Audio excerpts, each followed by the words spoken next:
मैं सदिया को आप देखें दोस्तों, आपका और हमारा अपना रक्षण यूट्यूब चैनल नहीं करते, सब ठीक ठाक हो गए दोस्तों। चलते हैं, कल हमने एक वीडियो की थी महात्मा गांधी का, उसमें जिक्र आया था गॉड्स ने उसको कत्ल किया था। एक हिंदू था लेकिन उस गॉड्स को सजा हुई, फांसी हुई। कल हालांकि मैंने पहले कहा पाकिस्तान इंडिया के जैसे सिस्टम नहीं, फिर मैं कहा नहीं, गॉड्स को भी फांसी हुई और वो जो सिख था उसको भी वो पकड़ा गया था, उसको भी सजा, सारा कुछ।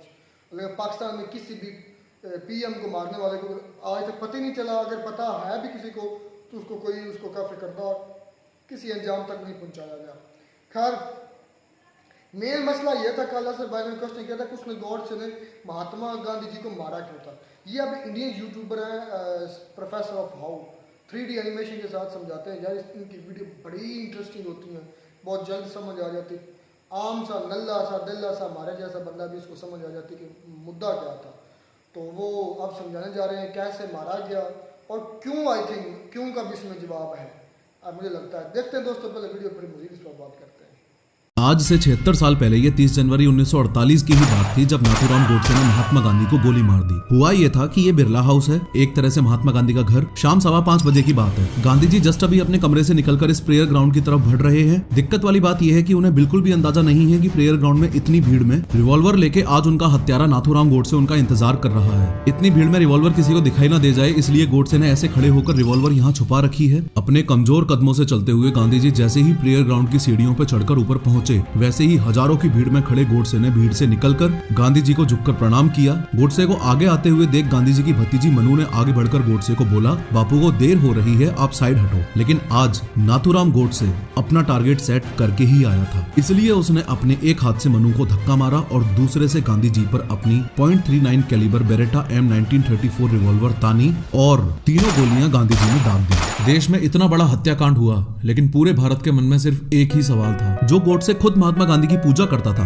उन्हें गुरु मानता था, उसने ही गांधी जी को गोलियां क्यों मार दी। मोरओवर, ऐसा क्यों है कि आज भी भारत में ऐसे लोग हैं जो सोचते हैं कि गोडसे ने गांधी को मारकर सही किया। इस वीडियो में 3D एनिमेशन की मदद से डिटेल में समझेंगे कि गांधी जी की हत्या क्यों और कैसे हुई। लेकिन हर बार की तरह शुरू से शुरू करते हैं। गांधी जी की मौत से 38 साल पहले की बात है। बॉम्बे पुणे लाइन के पास के एक गांव बारामती में साल 1910 में नाथूराम गोडसे का जन्म हुआ। गोडसे का असली नाम रामचंद्र था, पर उसके माँ बाप को लगता था कि उनके परिवार पर किसी तरह का श्राप है जिससे उनके सारे मेल चिल्ड्रन की डेथ हो रही है। इसलिए उन्होंने गोडसे को एक लड़की की तरह पाला और उसको एक नथ पहनाई, जिसकी वजह से उसका नाम पड़ा नाथूराम। स्कूल में मन न लगने के कारण उसने स्कूल ड्रॉप कर दिया और कारपेंटर और फ्रूट वेंडर का काम किया। गोडसे को Hindu religious literature, history, politics पढ़ने का काफी शौक था। ध्यान दो कि महात्मा गांधी की राइटिंग्स को भी वो काफी शिद्दत से फॉलो करता था। इनफैक्ट नाथूराम गोडसे गांधी जी का इतना पक्का फॉलोअर और बिलीवर था कि उसने 1930 में सिविल डिसोबीडियंस मूवमेंट में भी बढ़ चढ़कर पार्ट लिया। 1932 में नाथूराम गोडसे ने आरएसएस और हिंदू महासभा को ज्वाइन किया और यहीं पर वो वीर सावरकर के कांटेक्ट में आया। नाथूराम गोडसे और वीर सावरकर के बारे में एक बहुत ही अनबिलीवेबल बात ये भी है कि 1975 में पब्लिश हुई एक बुक फ्रीडम एट मिडनाइट के अकॉर्डिंग ये दोनों गे या होमोसेक्सुअल थे। ऐसा मैं नहीं बोल रहा, बल्कि इस बुक के पेज नंबर 423 पर आपके सामने लिखा हुआ है। लेकिन इसके साथ ही आपको ये बात भी पता होनी चाहिए कि इस बुक के रिलीज होने के एक साल बाद ही यानी 1976 में नाथूराम गोडसे के सगे भाई गोपाल गोडसे ने बॉम्बे कोर्ट में इस बुक के ऑथर्स के खिलाफ डिफेमेशन केस किया और इस बुक पर बैन लगाने की डिमांड भी की थी। फॉलोइंग दिस, इस फ्रीडम एट मिडनाइट बुक के नेक्स्ट एडिशंस में से होमोसेक्सुअलिटी वाली बात को रिमूव कर दिया गया। खैर, वीर सावरकर की संगत का सबसे बड़ा असर नाथूराम गोडसे पर यह हुआ कि उसकी आइडियोलॉजी पैसिफिस्ट से मिलिटेंट की तरफ बढ़ने लगी। अगर आसान भाषा में बताऊं तो पैसिफिस्ट आइडियोलॉजी का मतलब है गांधी जी जैसी शांत विचारधारा वाला व्यक्ति और मिलिटेंट आइडियोलॉजी का मतलब है भगत सिंह जैसी क्रांतिकारी विचारधारा वाला व्यक्ति। अब जैसे जैसे समय बीतता गया, वैसे वैसे गोडसे के मन में गांधी जी के लिए दुश्मनी बढ़ती गई। नाथूराम गोडसे गांधी जी से इसलिए नफरत करने लगा था क्योंकि उसका मानना था कि गांधी जी ने अखंड भारत के कॉन्सेप्ट को कमजोर कर दिया है। नाथूराम गोडसे ऐसा भी मानता था कि गांधी जी मुस्लिम कम्युनिटी के लोगों को अपने हर मेजर डिसीजन में ज्यादा सपोर्ट करते हैं और हिंदू धर्मों के लोगों के खिलाफ जाकर उन्होंने देश को धोखा दिया है। धीरे धीरे ये विचारधारा नाथूराम गोडसे के दिमाग में इतनी मजबूत हो गई कि उसने गांधी जी को जान से मारने का फैसला कर लिया। ओवरऑल इस टाइमलाइन को इन ग्राफिक्स के जरिए आप ऐसे समझ सकते हो कि 1942 एक वो बीच का साल था जब नाथूराम गोडसे की विचारधारा ने शिफ्ट मारा। 1910 में पैदा होने के बाद से लेकर 1942 तक इस इतने ड्यूरेशन में वो गांधी जी का भक्त था और 1942 से लेकर 1948 में उन पर गोली चलाने तक वो उनसे नफरत करता था। इस वीडियो के आगे के हिस्से में दो पैरेलल स्टोरीज चलने वाली हैं, तो थोड़ा सा अलर्ट रहना। अगर बात करूं नाथूराम गोडसे की, तो बॉम्बे से चलकर वो 30 जनवरी 1948 को सुबह 7 बजे ओल्ड दिल्ली रेलवे स्टेशन पहुंच जाता है। ऑन द अदर हैंड, आज हत्या वाले दिन बिरला हाउस में रोजाना की तरह ही गांधी जी सुबह 3:30 बजे उठे और उन्होंने 3:45 बजे अपनी प्रार्थना सभा की, शहद और नींबू वाला गर्म पानी पिया और 4:45 बजे वापस सोने चले गए। 3 घंटे सोने के बाद सुबह 8 बजे गांधी जी फिर से उठते हैं और अपना नॉर्मल रूटीन फॉलो करते हैं। नॉर्मली उनके रूटीन में इंक्लूडेड होता था सुबह उठ के ब्रिज कृष्ण से अपनी मालिश करवाना, अखबार पढ़ना, आभा से बांग्ला सीखना, नाश्ते में बॉइल्ड वेजिटेबल्स खाना और बकरी का दूध पीना। मोरोवर महात्मा गांधी से रिलेटेड एक डिस्टर्बिंग बात ऐसी भी है जिसको पहली बार में सुन के तो विश्वास ही नहीं होता, पर हाँ, इस बात को प्रूव करने के लिए काफी सारे ठोस सबूत आज भी मौजूद हैं। असल में बात यह है कि कुछ साल पहले ही महात्मा गांधी ने ब्रह्मचर्य अपना लिया था। उनके लिए सिर्फ ब्रह्मचारी होना काफी नहीं था। उनका मानना था कि उनके फॉलोअर्स के सामने उन्हें ये प्रूव भी करना चाहिए कि वो एक कठोर ब्रह्मचारी हैं और उनका सेल्फ कंट्रोल बहुत ही स्ट्रॉन्ग है। अब ये बात सुनने में बहुत अजीब है, लेकिन हाँ, अपने ब्रह्मचर्य को साबित करने के लिए वो अपने इनर सर्किल की लेडीज के साथ में सोते और नहाते थे। चौंकाने वाली बात यह है कि गांधी जी ने अपने इन एक्सपेरिमेंट्स को कभी भी दुनिया से छुपाया ही नहीं। अपने लेटर्स में गांधी जी ने कई बार इन 3 लेडीज के बारे में जिक्र किया है। ये है मनु, जो कि सिर्फ 17 साल की थी, यानी गांधी जी से 60 साल छोटी, और ये गांधी जी की भतीजी थी। ये है आभा, जो कि गांधी जी के भतीजे कन्नू गांधी की वाइफ थी, और ये है सुशीला नायर, जो कि गांधी जी की पर्सनल फिजिशियन थी। In one of his letters Gandhi ji has mentioned that while taking bath with Sushila Nayar, अपने ब्रह्मचर्य को साबित करने के लिए वो अपनी आंख बंद कर लेते थे। एनीवेज, 30 जनवरी 1948 का गांधी जी का पूरा दिन अलग अलग मीटिंग्स में बीत गया। 2:30 बजे उन्होंने अपना ऑटोग्राफ दिया, जो कि उनकी जिंदगी का आखिरी ऑटोग्राफ था। आगे बढ़ने से पहले ये विजुअलाइजेशन भी आपको क्लियर होना चाहिए कि इस समय गांधी जी यहाँ अपने कमरे में बैठकर मीटिंग कर रहे थे और रूम से बाहर निकलकर इस जगह पर प्रेयर ग्राउंड था। गांधी जी रोजाना शाम को 5 बजे इस प्रेयर ग्राउंड में प्रार्थना सभा करने जाते थे। प्रार्थना सभा का मतलब है नॉर्मली कुछ भजन वगैरह करना या फिर गांधी जी का हजारों की भीड़ को ज्ञान देना। आज हत्या वाले दिन यानी 30 जनवरी 1948 को उनकी लास्ट मीटिंग सरदार वल्लभ भाई पटेल के साथ चल रही है और गांधी जी प्रार्थना सभा में जाने के लिए ऑलरेडी 15 मिनट लेट हो चुके हैं। वहीं दूसरी ओर गोडसे अपने साथी नारायण आप्टे और विष्णु करकरे के साथ सुबह 7 बजे ओल्ड दिल्ली रेलवे स्टेशन के 6 नंबर रेस्टिंग एरिया में पहुंचे। वहां पहुंचकर उन्होंने अपनी फाइनल प्लानिंग को अंजाम दिया। लेकिन आगे बढ़ने से पहले आपको क्लियरली समझा दूं कि ये तीनों ही गांधी जी की हत्या के मास्टरमाइंड्स थे। नाथूराम गोडसे के साथ मौजूद ये नारायण आप्टे है और ये विष्णु करकरे है। ये तीनों ही हिंदू महासभा के माध्यम से एक दूसरे के कॉन्टेक्ट में आए थे। खैर, पहले तो तय हुआ कि गोडसे बुर्का पहनकर जाए। वो लोग बाजार से 50 रुपए का बुर्का लेकर भी आए, पर उसकी बाहें ढीली होने की वजह से पिस्टल उसमें बार बार फंस रही थी। और दूसरा एक इंपॉर्टेंट रीजन ये भी था कि गोडसे को फीमेल ड्रेसअप में अपना पकड़ा जाना बदनामी जैसा लग रहा था। उसकी विचारधारा ये थी कि गांधी जी को मारने का ये कदम भारत के हित में है और उसे इस बात पर बहुत गर्व है। तब आप्टे ने सजेशन दिया कि सीधा साधा तरीका ही सबसे अच्छा होता है, और उन्होंने उन दिनों की ट्रेंडिंग ड्रेस खाकी बुश जैकेट और ब्लू ट्राउजर्स को अपना असैसिन लुक चूज किया। इसके बाद गोडसे ने अपनी बेरेटा पिस्टल में 7 गोलियां भर ली। प्रार्थना सभा का टाइम पास आता जा रहा था। गोडसे और उसके साथी रेलवे स्टेशन से बिरला मंदिर अपनी जीत के लिए आशीर्वाद लेने गए। बिरला मंदिर के बाहर पहुंचने के बाद नारायण आप्टे और विष्णु करकरे तो लक्ष्मी नारायण के दर्शन के लिए मंदिर के अंदर चले गए, लेकिन गोडसे अपने निशाने की प्रैक्टिस करने के लिए बिरला मंदिर के पीछे जंगल में चला गया, क्योंकि आज उसका लक्ष्य एकदम क्लियर था। गांधी जी की हत्या। बिरला मंदिर से बिरला हाउस का डिस्टेंस लगभग 6 किलोमीटर का है। ताकि किसी को शक ना हो, उन्होंने अलग अलग समय पर जाने का प्लान बनाया। प्लान के अकॉर्डिंग सबसे पहले तो नाथूराम गोडसे तांगा करके बिरला हाउस के लिए निकलता है। 5 मिनट बाद नारायण आप्टे और विष्णु करकरे भी तांगे से बिरला हाउस के लिए निकल जाते हैं। बिरला हाउस के गेट पर आज पहले से ज्यादा पुलिस तैनात है। पहले से ज्यादा पुलिस इसलिए तैनात है क्योंकि ये पहली बार नहीं था जब गांधी जी पर हत्या का अटेम्प्ट होने वाला था। साल 1934 से 20 जनवरी 1948 के बीच टोटल 5 बार गांधी जी को जान से मारने की कोशिश की गई थी। जिस दिन गांधी जी की हत्या हुई उससे 10 दिन पहले ही यानी 20 जनवरी 1948 को गांधी जी को जान से मारने की आखिरी कोशिश की गई थी। एक बहुत ही चौंकाने वाली बात है, न जाने क्यों 20 जनवरी 1948 से 30 जनवरी 1948 के बीच गांधी जी ने अपनी मौत की बात 14 बार की थी। यहाँ तक कि 21 जनवरी को अपनी प्रार्थना सभा में गांधी जी ने कहा था, अगर कोई मुझ पर बहुत पास से गोली चलाता है और मैं मुस्कुराते हुए दिल में राम नाम लेते हुए उन गोलियों का सामना करता हूँ तो मैं बधाई का हकदार हूँ। खैर, बिरला हाउस के मेन गेट पर ज्यादा पुलिस होने की वजह से गोडसे और उसके साथियों को तलाशी का डर लगता है, लेकिन चूंकि गांधी जी ने आने वाले फॉलोअर्स की तलाशी लेने से मना किया था, इसलिए गोडसे और उसके साथियों की तलाशी नहीं ली गई और ये तीनों ही हथियार के साथ फाइनली बिरला हाउस में एंटर कर जाते हैं। अभी तक सब कुछ सही चल रहा था और गोडसे टहलता हुआ गार्डन में पहुंचा और भीड़ के साथ घुल मिल गया। आप्टे और करकरे गोडसे के दोनों तरफ जाके खड़े हो गए ताकि कोई गोडसे को रोकने के लिए आगे आए तो वो गोडसे की हेल्प कर सके। शाम के 5 बज चुके हैं, काउंटडाउन शुरू हो चुका है, पर अभी भी गांधी जी वल्लभ भाई पटेल के साथ मीटिंग में उलझे हुए हैं। वहीं इसी समय गोडसे अपने दोनों साथियों के साथ गांधी जी के आने का इंतजार कर रहा है। लेकिन जैसे जैसे गांधी जी का आना डिले होता जा रहा था, गोडसे को अपना प्लान फेल होता हुआ नजर आ रहा था। तभी 5:15 बजे बिरला हाउस से गांधी जी अपनी दोनों ग्रैंड नीसेस मनु और आभा के कंधे पर हाथ रखकर चलते हुए आते दिखते हैं। गांधी जी मनु और आभा को अपनी वॉकिंग स्टिक्स मानते थे। गांधी जी के पीछे उनके पर्सनल असिस्टेंट प्यारेलाल, उनकी पर्सनल फिजिशियन सुशीला, सरला और डेली गांधी जी की मसाज करने वाले ब्रिज कृष्ण चल रहे हैं। गांधी जी का दुर्बल शरीर पूरी तरह मनु और आभा के सहारे चल रहा है। गोडसे को अपना सपना साकार होता हुआ नजर आ रहा है। जैसे ही गांधी जी सीढ़ियां चढ़कर गार्डन में पहुंचते हैं, गोडसे भीड़ को चीरता हुआ गांधी जी के सामने आकर खड़ा हो जाता है। दोनों हाथ जोड़कर प्रणाम करता है, कहता है नमस्ते गांधी जी और पैर छूने के लिए नीचे झुकता है। मनु गोडसे को साइड हटने को कहती है क्योंकि गांधी जी सभा के लिए काफी लेट हो चुके थे। पर गोडसे तो आज गांधी जी का वध करने के इरादे से ही आया था। गोडसे सिर्फ गांधी जी को ही नहीं मारना चाहता था, बल्कि वो तो पाकिस्तान लेजिस्लेटिव असेंबली में बॉम्ब ब्लास्ट करके जिन्ना को भी मारना चाहता था। अपने दोनों हाथों के बीच गोडसे ने .39 कैलिबर बेरेटा पिस्टल छुपा रखी थी। ऊपर उठते हुए गोडसे मनु को अपने लेफ्ट हाथ से धक्का मारता है, जिससे मनु के हाथ से गांधी जी का सामान नीचे गिर जाता है। अपने राइट हैंड से पिस्टल तानते हुए 5:17 पर गांधी जी पर धड़ाधड़ 3 गोलियां दाग देता है। पहली गोली गांधी जी के अपर थाई पर लगती है, दूसरी एब्डोमेन में और तीसरी चेस्ट पर। गांधी जी ने अपने दोनों हाथ क्षमा मांगते हुए उठाए और हे राम बोलते हुए जमीन पर गिर पड़े। ऐसा लग रहा था कि मानो दुनिया थमसी गई है और दुनिया में अहिंसा का वो सबसे बड़ा पुजारी आज हिंसा की बलि चढ़ चुका है। ये कई सालों की सिस्टमैटिक ब्रेन वॉशिंग का ही काम था कि गांधी जी कुछ कट्टर हिंदुओं के दिलों में एक कांटे की तरह चुभ रहे थे। गोली चलते ही और ये हत्याकांड होते ही चारों तरफ अफरा तफरी मच गई। अनएक्सपेक्टेडली गोडसे ने भागने का कोई अटेम्प्ट नहीं किया और पास ही खड़े एक royal Indian air force officer Devraj Singh Thakur और यूएस डिप्लोमेट हर्बर्ट रेनर ने गोडसे को पकड़ लिया और उसकी पिस्टल छीन ली। लोगों ने गुस्से में आकर गोडसे को खूब पीटा और पुलिस ने बीच में आकर गोडसे को अरेस्ट किया और उसे बिरला हाउस से तुगलक रोड पुलिस स्टेशन ले गए। गोलियां लगते ही गांधी जी को तुरंत वापस बिरला हाउस ले जाया गया। बदकिस्मती से बिरला हाउस की डिस्पेंसरी में उस दिन एक डॉक्टर तक भी मौजूद नहीं था।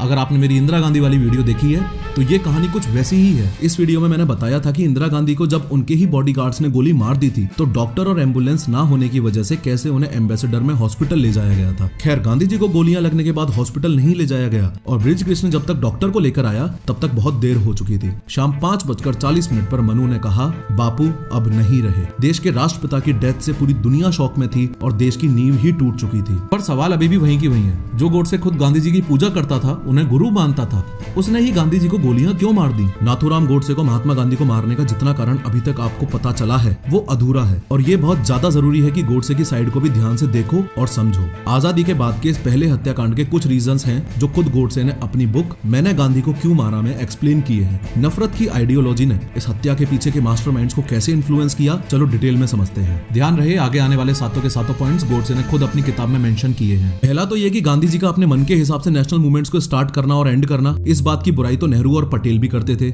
आईएनसी यानी इंडियन नेशनल कांग्रेस की हर एक्टिविटी के फाइनल जज मिस्टर गांधी ही बने हुए थे। दूसरा ये कि गांधी जी जब इंडिया आए थे तो स्टार्टिंग के ईयर्स में हिंदी को नेशनल लैंग्वेज के जैसे प्रमोट करते थे, पर मुस्लिम कम्युनिटी का सपोर्ट लेने के लिए उन्होंने एक नई लैंग्वेज हिंदुस्तानी को प्रमोट करना शुरू किया। हिंदुस्तानी एक ऐसी लैंग्वेज थी जो हिंदू और उर्दू का मिक्सचर थी। गोडसे के हिसाब से हिंदुस्तानी एक बास्टर्ड लैंग्वेज थी क्योंकि उसकी अपनी खुद की कोई भी ग्रामर या वोकेबुलरी नहीं थी। तीसरा पॉइंट ये कि इंडिपेंडेंस के लास्ट के ईयर्स में हुए कम्युनल वायलेंस, जैसे 1946 में हुए बंगाल के नावखाली दंगे जो कि पाकिस्तान की फॉर्मेशन के लिए हुए थे, ऐसे सब वायलेंस का जिम्मेदार भी गोडसे गांधी जी को ही मानता था। चौथा ये कि गोडसे को लगता था कि गांधी जी की मुस्लिम्स को खुश करने की पॉलिसी जो कि सेक्युलरिज्म के अंधे बहकावे में हो रही थी वो देश की अखंडता को खराब कर रही थी। पांचवा ये कि गोडसे मानता था कि देश का पार्टीशन गांधी जी जैसा पावरफुल व्यक्ति रुकवा सकता था, पर वो असफल रहे। गांधी जी ने अपने न्यूज़पेपर हरिजन में 6 अप्रैल 1940 को ये मेंशन भी किया था कि इंडिया एक ज्वाइंट फैमिली की तरह है जिसमें किसी भी ग्रुप को अलग होने का अधिकार है। जब इस तरह की बातें गोडसे के आइडल गांधी जी ने कही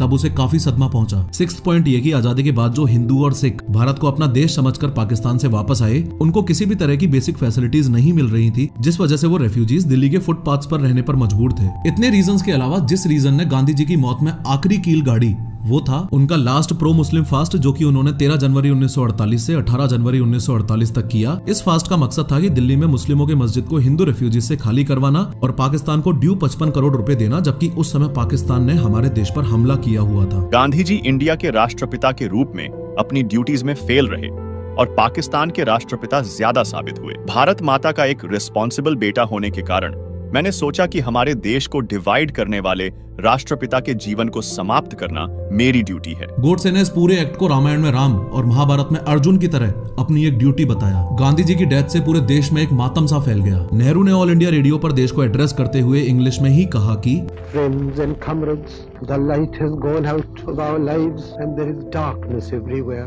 हर कोई गांधी जी के आखिरी दर्शन करना चाहता था। लोग मानने को तैयार ही नहीं थे कि उनके प्यारे बापू अब दुनिया से विदा ले चुके हैं। गांधी जी की डेथ से मानो एक युग का अंत ही हो गया हो। रात के 12 बजे बिरला हाउस की छत से गांधी जी के आखिरी दर्शन लोगों को करवाए गए। रात 2 बजे बृज कृष्ण ने गांधी जी को आखिरी बार नहलाया, गले में एक सूत की माला पहनाई और मनु ने तिलक लगाया। अगले दिन 31 जनवरी को गांधी जी की शव यात्रा बिरला हाउस से यमुना नदी के किनारे पहुंची। गांधी जी को एक ओपन डोज व्हीकल में ले जाया गया, जिस पर नेहरू, पटेल और गांधी जी के बेटे देवदास और रामदास बैठे थे। दुख की बात यह है कि गांधी जी के बड़े बेटे हरिदास को उनके अंतिम दर्शन के लिए आने नहीं दिया गया, क्योंकि जीते जी गांधी जी और हरिदास के रिश्ते काफी खराब थे। गांधी जी को रिस्पेक्ट के साथ इंडियन फ्लैग में लपेटा गया। यमुना किनारे से 250 मीटर पहले डोज व्हीकल का इंजन बंद किया और आर्मी, नेवी और एयरफोर्स के सोल्जर्स ने उसे खींचा और चिता पर लिटा दिया। जिन्ना ने जब अपना शोक संदेश भेजा तो उसमें गांधी जी को हिंदू कम्युनिटी का एक ग्रेटेस्ट पर्सन कहा। इस लाइन में जो सबसे पेनफुल बात है वो ये कि जिस इंसान ने अपनी पूरी लाइफ सेक्युलरिज्म का पाठ पढ़ाने में लगाई, हिंदू मुस्लिम यूनिटी सिखाई, उस कम्युनिटी ने तो गांधी जी को कभी अपना माना ही नहीं। लोगों को जैसे ही गांधी जी की डेथ की न्यूज मिली, उन्होंने महाराष्ट्र के उन लोगों को टारगेट करना शुरू किया जिनका सरनेम गोडसे था या जो चित्पावन ब्राह्मण कम्युनिटी से बिलोंग करते थे, क्योंकि गोडसे भी चित्पावन ब्राह्मण था। इस जीनोसाइड को बहुत कन्वीनियंटली दबा दिया गया, क्योंकि इसके पीछे पॉलिटिकल पार्टीज के कुछ लोगों का हाथ था। ब्रिटिश जर्नलिस्ट मॉरीन पैटरसन के हिसाब से अनऑफिशियली 6 से 10 करोड़ रुपए का डैमेज हुआ था। ऐसा कहा जाता है कि हिस्ट्री रिपीट्स इटसेल्फ। अगर इसी टाइम ऐसे जीनोसाइड्स को सही से कंट्रोल कर लिया जाता तो इंदिरा गांधी की हत्या के बाद हुए एंटी सिख राइट्स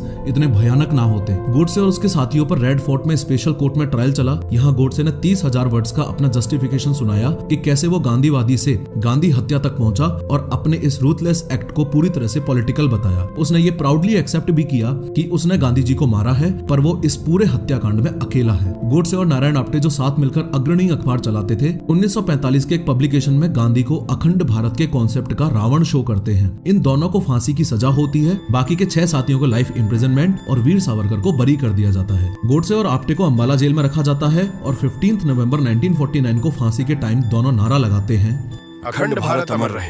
खैर, इस हत्याकांड के एक दिन बाद यमुना के घाट पर गांधी जी पंचतत्व में विलीन हो गए। ये कहानी थी 30 जनवरी 1948 की। अपने इस पॉडकास्ट में मैंने स्टार्टिंग से एंड तक की पूरी जर्नी, आर्टिफिशियल इंटेलिजेंस का रोल और एनिमेटेड वीडियोस कैसे बनती हैं एकदम डिटेल में बताया है। इस पर क्लिक करो और जरूर देखो।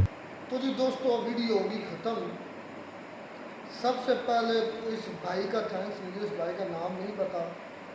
इसने इतनी अच्छी वीडियो मैंने शाज़ो नादर ही कहीं देखी। इस भाई की ग्रिप बहुत अच्छी थी और बाकायदा जो है ना रेफरेंसेस के साथ उसने बात की है। हवाई कोई बात नहीं थी, एनिमेटेड वीडियो बनाई है। इसलिए सबसे पहले जी जो क्रेडिट है इस वीडियो का इस भाई को देना चाहेंगे। इस भाई का मुझे नाम नहीं पता, जो भी है व्हाट्सएवर, लेकिन भाई के कमाल के ग्रिप, टॉपिक पर, एनिमेशन पर, हर चीज़ मैं कहता हूँ आउट क्लास थी। इसलिए वेल डन भाई साहब, जो भी आपका नाम है। चलें अब बढ़ते हैं वीडियो बनाने, क्योंकि मेरा दिल मानता है कि जो बंदा मेहनत करता है अगर उसको क्रेडिट ना दिया जाए तो ये उसके साथ नाइंसाफ़ी है, धोखा है। ठीक है, इसलिए सबसे पहले उस भाई को क्रेडिट देना बनता है। बड़ी अच्छी वीडियो थी। अच्छा चले अब आप आते हैं इसके पॉइंट्स की तरफ कि जो गॉड से कभी महात्मा गांधी जी की पूजा किया करते थे, वो फिर उसी गांधी जी को की हत्या में कैसे इन्वॉल्व हुए, वो उस भाई ने उसी गॉड से की बुक से पॉइंट्स बताया। पहला मुझे जो लगता है सबसे बड़ा अखंड भारत, क्योंकि गॉड से को लगता था कि जो गांधी जी के होते हुए अखंड भारत का जो नज़रिया है वो वीक हुआ है। फिर प्रो मुस्लिम, फिर मौन व्रत, जो मैंने जब भी गांधी जी का जिक्र आया तब मैंने इस मौन व्रत का जिक्र किया, जिसे हम फास्ट कहते हैं, रोज़ा कहते हैं, उनकी ज़ुबान में मौन व्रत कहते हैं। कि गांधी जी को जो सबसे ज़्यादा सज़ा मिली वो सिर्फ प्रो मुस्लिम होने की सज़ा मिली। कोई किसी को बुरा लगे या अच्छा लगे, सच यही है। और ये भाई ने भी एक्सेप्ट किया और वो क्या नाम उसका, गॉड्स ने खुद अपनी बुक में राइट किया कि मैंने गांधी। अच्छा यार, ये तो फिर यार वाला आज के हिंदुओं का ऊपर से तो कहते हैं कि हम जो है सेकुलर हैं, लेकिन अंदर से इस चीज़ से नफरत करते हैं और यही नफरत जो है वो कत्ल का बायस बने महात्मा गांधी को। पहली बात तो ये है सब भाई देखें कि जो गॉड से है उसको सवारकर ये क्या नाम ले रहे थे, उनकी आइडियालॉजी ने बहुत ज़्यादा इफ़ेक्ट किया।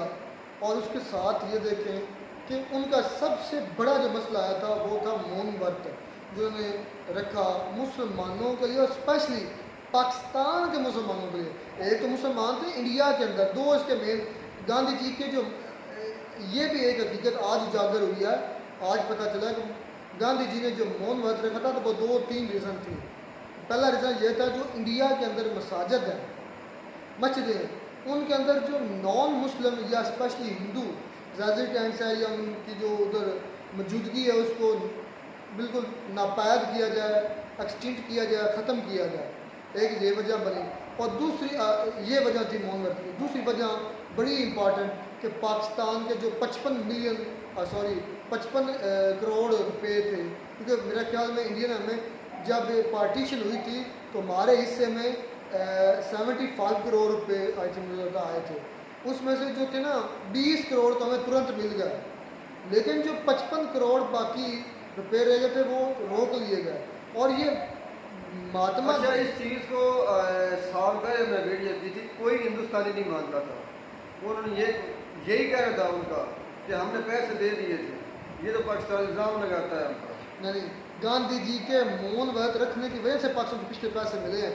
अभी भी बाज़ बार पाकिस्तानी कुछ कहते हैं कि अभी भी 20 के 25 करोड़ रुपया वाजिबुल अदा है हमारा इंडियन जनाब, अगर इंडियन हमें देना है अभी। अगर वो पैसे में भाई आज के टाइम में आज की करेंसी में उन्हें डिवाइड करो इतने टाइम में तो कहाँ पर जाएंगे। असल में पता मसला क्या हुआ था, इंडिया में पैसे दे रहे थे, मसला पता क्या 1940 अभी 47 अगस्त हम लेके 47 के एंड तक तो ये मुल्क एक दूसरे से अलग होते हैं, फिर ऊपर से रेफ्यूजीज़ का मसला, फिर 48 में जंग शुरू हो जाती है। अभी एक दूसरे को ये सेटल भी हुए थे क्योंकि आपस में वार शुरू हो जाती है, जिसकी वजह से इंडिया को लगता है कि अगर हमने इनको पैसे दे दिए तो ये इस पैसे से असला खरीदेंगे और हमारे ऊपर ही इस असले को इस्तेमाल करेंगे। अच्छा, एक बात मुझे बताओ, क्या उस वक्त ये इंटरनेशनल जो इदारा है, क्या नाम है उसका, यूएन वो बनाया गया था? हाँ, वो तो 1945 का। अच्छा, ये उसका 1945 का। अच्छा, ये उसका कानून नहीं था कि जो वाजिबुल अदा रकम है वो एक मुल्क दूसरे मुल्क को अदा करेगा, ये तय हुआ था। तो फिर क्यों नहीं अदा की गई? साल पूरा क्यों नहीं अदा की गई? साल तो नहीं, कम थोड़ा अर्सा था, जितनी भी थी। और मेरी जो बातें हैं मेरे भाई आपको जो बुरी लगती हैं उसमें ये बातें भी शामिल हैं कि जो इनके क्लर्क हिंदू थे यहाँ पर, जो भी स्ट्रक्चर था पाकिस्तान का वो टोटली तबाह करके निकले थे यहाँ से। और आपको पता है कि हिंदू पोस्टों पर ज़्यादा मतलब बड़ी पोस्टों पर थे एज ए मुसलमानों के, क्योंकि मुसलमान अंग्रेज़ी तो पढ़ते ही नहीं थी। और उल्मा की ये मेहरबानी थी कि अंग्रेज़ी गैर मजहब ज़बान है और वो नहीं सीखनी।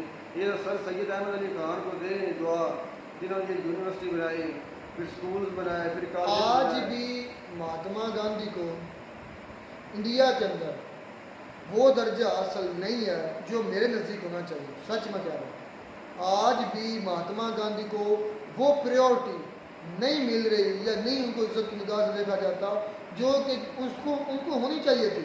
जितने बड़े वो लीडर है, जितनी प्रायोरिटी हम अपने कायदे आज़म मोहम्मद अली जिन्ना को देते हैं ना, इतनी प्रायोरिटी इंडियंस अपने महात्मा गांधी जी को नहीं देते। और इसकी सबसे बड़ी वजह थी, उनके दिल में मैल है मुसलमानों के खिलाफ। इसकी सबसे बड़ी वजह थी जो महात्मा गांधी जी की बिल्कुल सॉफ्ट पॉलिसी, मतलब ज़रूरत से ज़्यादा सॉफ्ट थे, नरम थे, और ये भी उनके एक हत्या की वजह बनी है। यार पता क्या बात है, अगर आप अखंड भारत की बात करेंगे या उस वक्त आप करते थे, जो भी हिंदू करते हैं अखंड भारत की बात, आपको तारीख पर अपनी तारीख पर गौर करना चाहिए कि कितने ही मुल्कों से आज़ाद हुए, कितनी रियासतें टूटी, कितने मुल्क एक मुल्क से दूसरे मुल्क लोग गए, ये चीज़ें बढ़ती आईं, ये रियासतें टूटती हैं, सल्तनतें टूटती हैं। इन चीज़ों का ख्याल करना चाहिए। जो होती है ना हर दरमी और जो होता है ना ज़िद, वही इंसान को लेकर बैठ जाती है।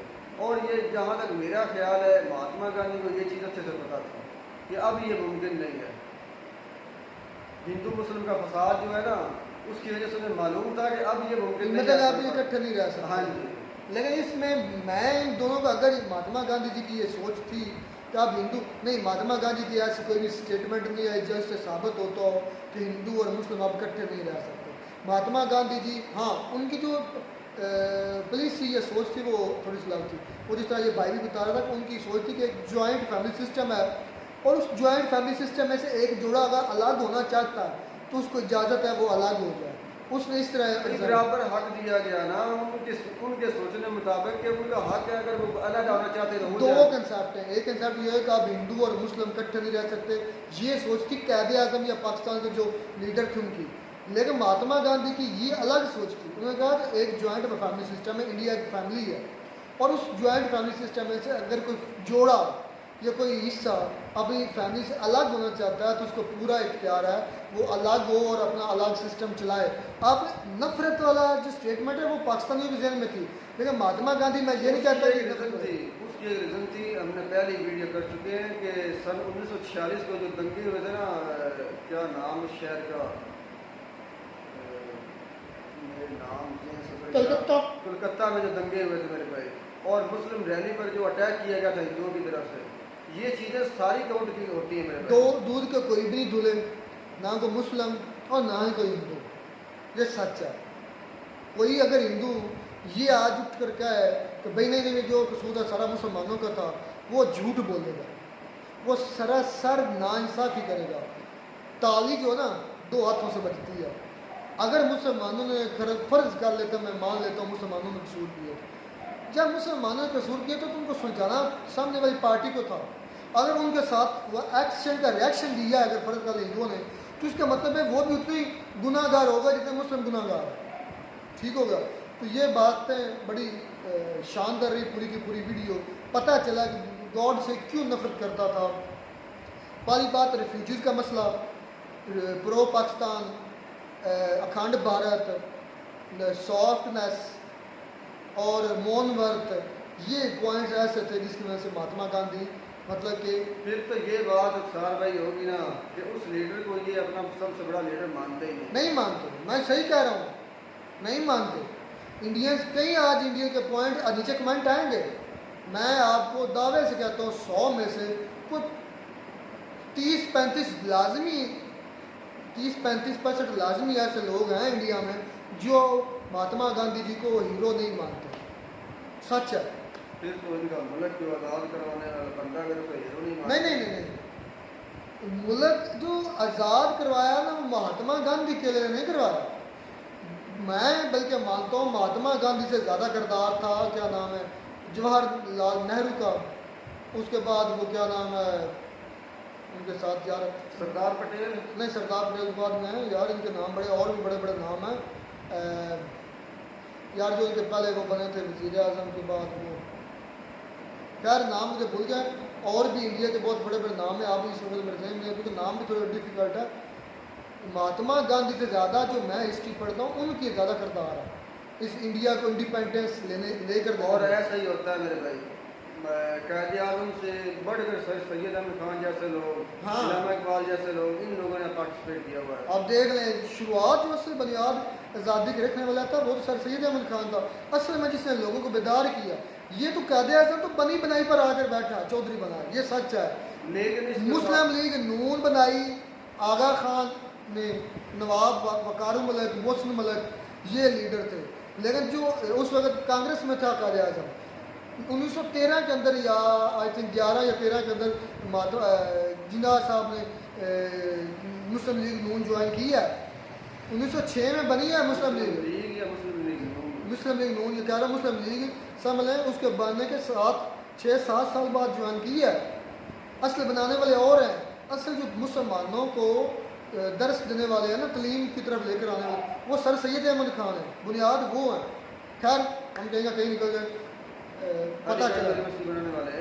पता चला कि गॉड से ने और क्यों मारा। और मज़ेदार की बात है कि इंडिया का फिर लॉ जो है वो मुतहरक हुआ और उसको फिर फांसी हुई। ये इंसाफ हो गया, महात्मा गांधी के साथ ये इंसाफ हो गया। और आज तक लियाकत अली खान के साथ इंसाफ नहीं हुआ। आज तक जुल्फकार अली भुट्टो के साथ इंसाफ नहीं हुआ। अच्छा, आज तक कभी जियाउल हक के साथ इंसाफ यार नहीं मैं इन चीज़ों को मानता हूँ, लेकिन देखो अगर इस आदमी ने मारा है तो ये मौके पर पकड़ा गया, ये सरेंडर हो गया मेरे भाई। अगर इंदिरा गांधी को मारा गया तो वो बंदा भी मौके पर पकड़ा गया, ऐसा ही है ना। चलें, खैर मिलते हैं वीडियो बनाने के साथ। God bless you.